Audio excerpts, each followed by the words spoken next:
over the world are these power spot mountains like Mount Shasta. Mount Shasta is sometimes said to be one of the chakras of the planet, too. People always wondered about the hidden truths behind the Egyptian pyramids' mind-blowing design. Just like those ancient wonders, people feel an unexplained pull towards Mount Shasta. It's believed that Mount Shasta sits on a major ley line, a powerful energy path that connects special spots around the globe. Could Mount Shasta be one of Earth's energy centers? Join us in exploring these ancient places that will change human history forever. Discovering Earth's energy centers. The term chakra, from ancient Sanskrit, points to special energy spots within the human body. In 1967, Robert Kuhn wrote a book titled Earth Chakras, where he proposed that Earth also has these energy centers, acting as connectors to fascinating realms beyond the common understanding. He identified specific mountains, such as Mount Sinai in Egypt, Mount Kailash in Tibet, and Mount Shasta in the USA, as examples of these energy points. Throughout the world, different cultures hold mountains as sacred. These places are revered not only as the first contact points of gods with humans, where divine beings imparted knowledge and started civilizations, but also as communication hubs with these higher powers.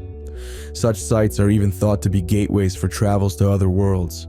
Particularly, Mount Shasta is noted for its position on an energy line that might connect it to other significant spiritual locations, like Cusco, Lake Titicaca, and the Great Pyramids. The discussion of the Great Pyramid often brings up Mount Shasta.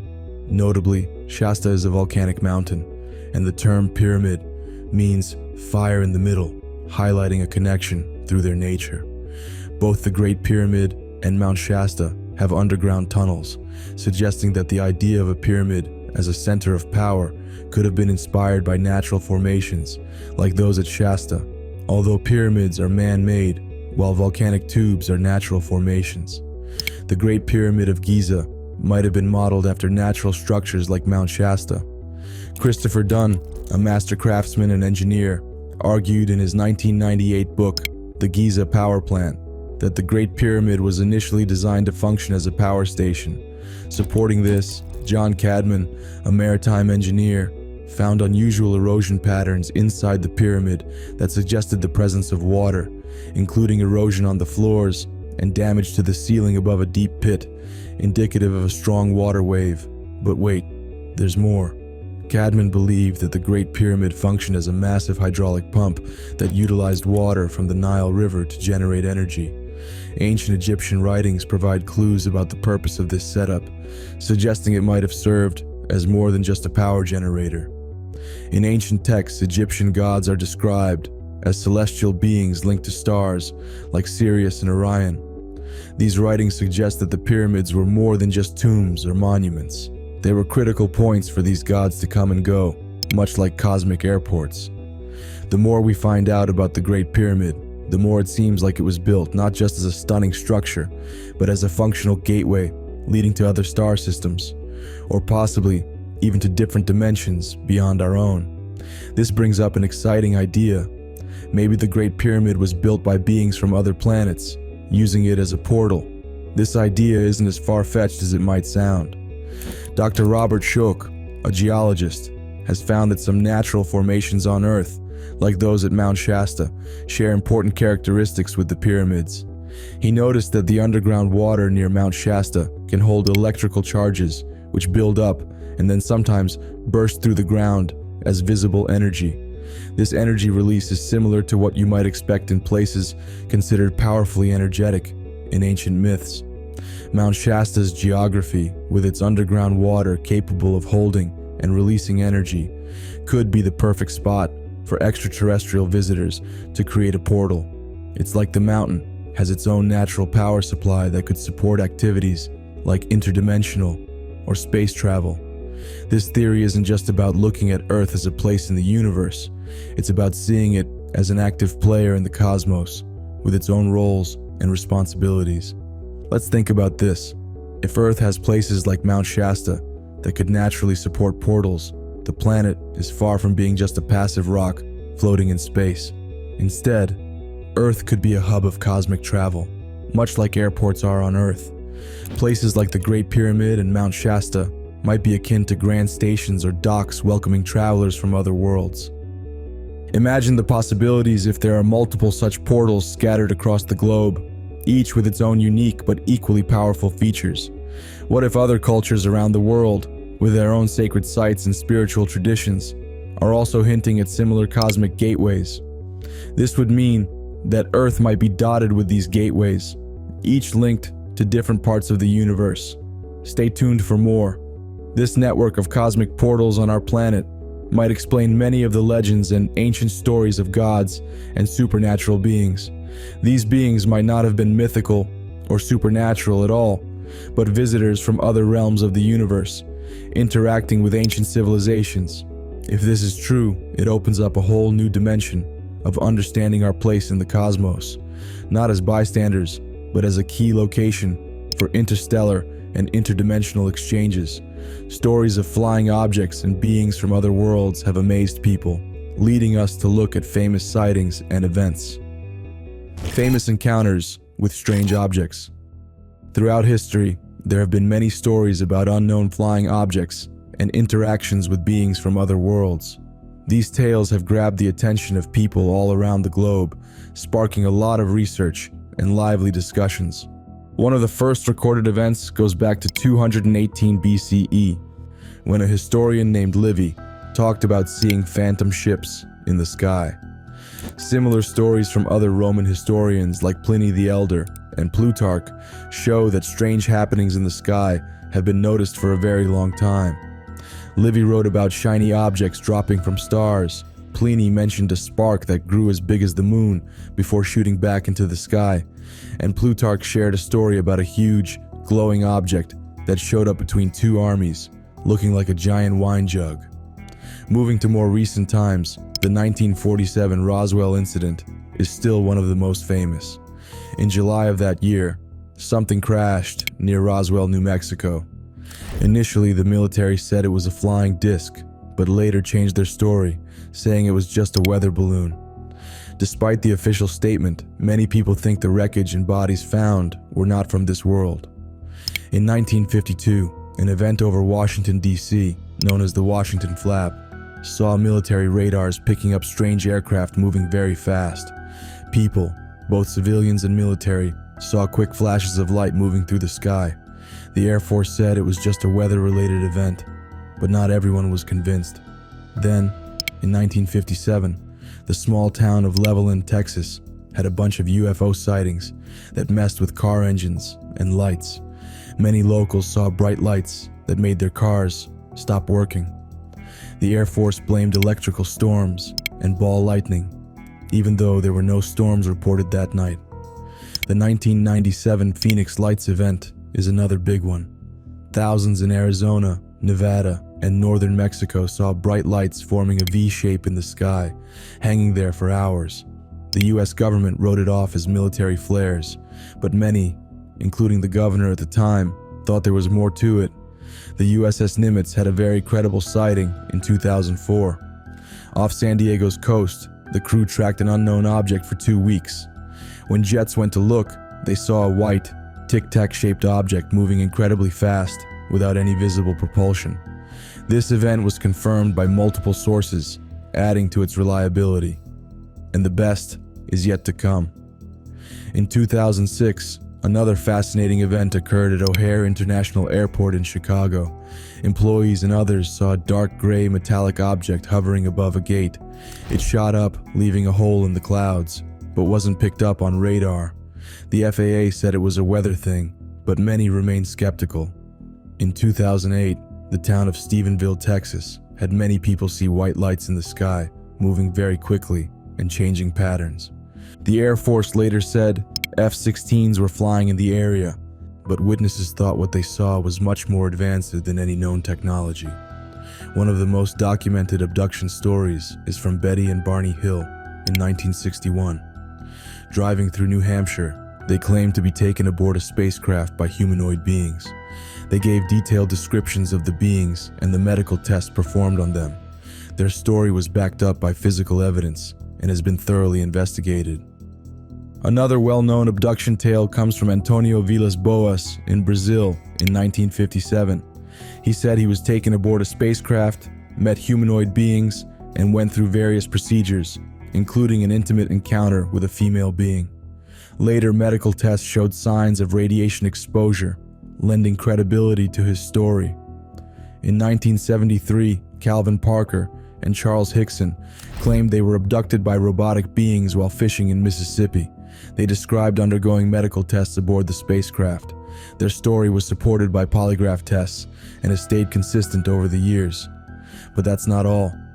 From 1989 to 1990, a large number of Belgians reported seeing big, triangular objects in the sky. These sightings included radar confirmations and military jets trying to intercept the objects. Despite lots of evidence, the Belgian government couldn't fully explain what happened. These stories are just a few of the many reported encounters with unknown flying objects and otherworldly beings. Whether these events are real or not, they keep capturing our fascination and prompt more investigations and discussions. The quest for answers goes on as we try to make sense of the unexplained events that have been observed in our skies for centuries.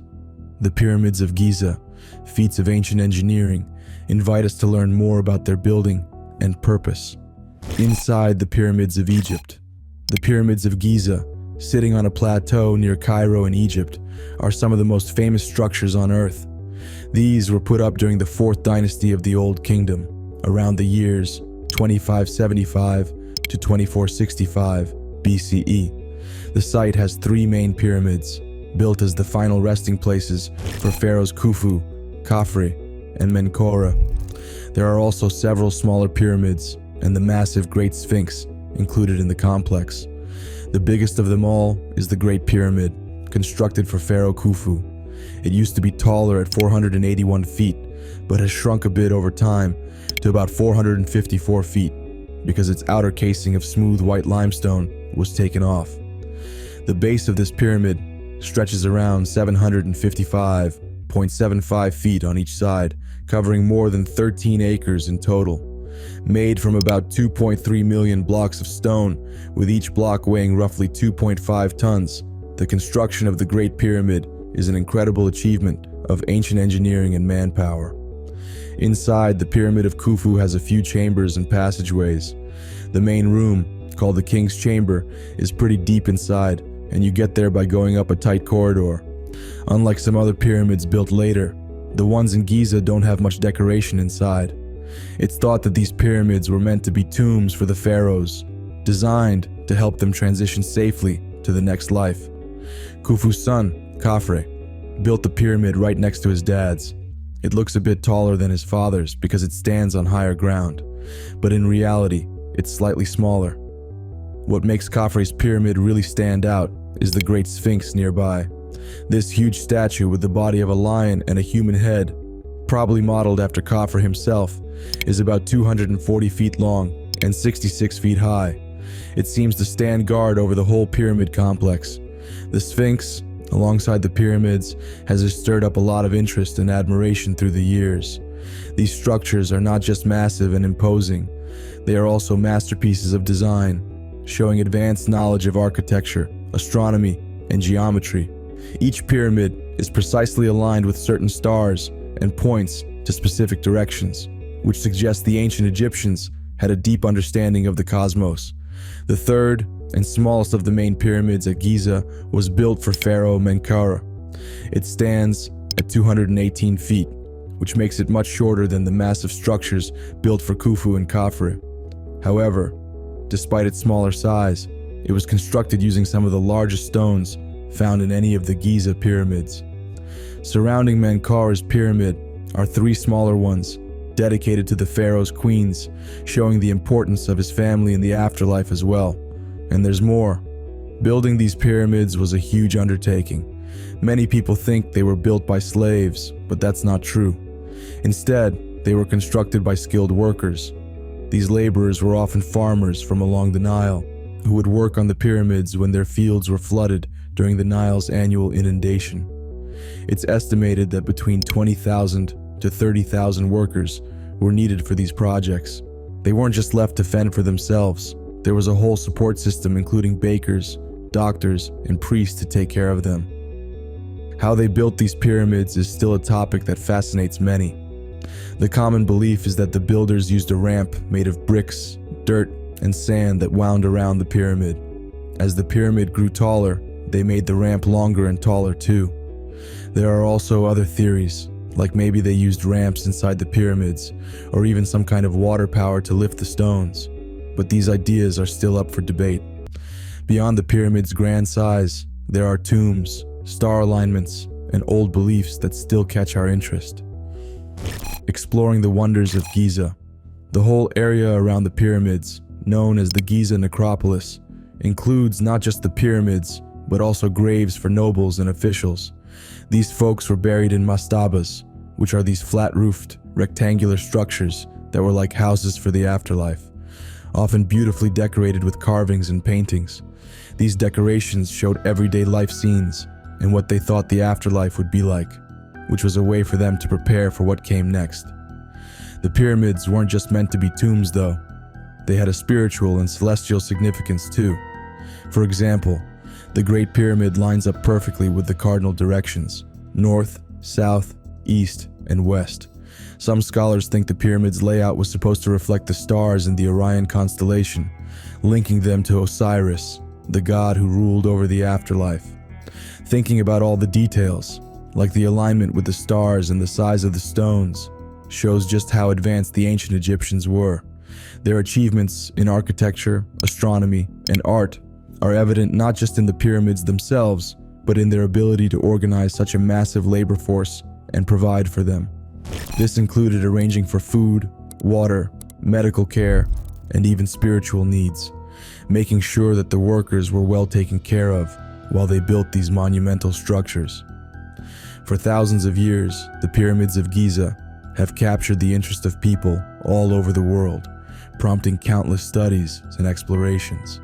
These grand structures have withstood the test of time, though they haven't escaped natural wear and tear or the impact of human actions, such as the removal of their outer limestone casings to use in other construction projects. Despite these challenges, the pyramids still stand tall, continuing to draw attention and admiration.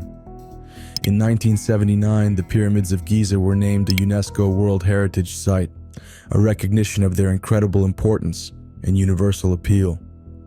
As one of the planet's biggest tourist draws, they bring in millions of visitors each year. People from every corner of the globe come to see these ancient marvels, walking through their corridors and experiencing the grandeur firsthand. However, to make sure they aren't damaged, access inside is carefully controlled, and climbing on them has been banned to help preserve these ancient giants. Keep watching for more. The largest of them, the Great Pyramid, has been particularly interesting for archaeologists, thanks to newer technologies like muon radiography, which can detect changes in density, and infrared thermography, which senses heat to identify different materials. Experts have found hints of hidden rooms and other unknown features inside the pyramid. These findings suggest there might be more to discover, perhaps even hidden chambers that have remained untouched for millennia. The pyramids of Giza are remarkable, not just for their size and durability, but for what they say about the people who built them. They showcase the extraordinary capabilities of the ancient Egyptians in architecture, mathematics, and engineering. More than that, they are a reflection of the Egyptians' profound beliefs in life after death, and their commitment to ensuring that their rulers would be well prepared for their lives beyond this world. The pyramids were built to last forever, serving as gateways to eternity for the pharaohs buried within them. Visiting the pyramids is like stepping back in time. You can almost feel the buzz of activity as thousands of workers, from stonecutters to engineers, collaborated on these epic undertakings. Each stone in the pyramid, some weighing as much as 15 tons, had to be quarried, transported, and meticulously placed. The alignment had to be perfect, the geometry precise. This wasn't just construction, it was a labor of love and reverence, a collective effort of a people channeling their resources, skills, and beliefs into monumental tombs that were meant to stand at the threshold of this world and the next. What do you think about the connection between the Egyptian pyramids and global power spots? Let us know your thoughts in the comments, and don't forget to like and subscribe for more.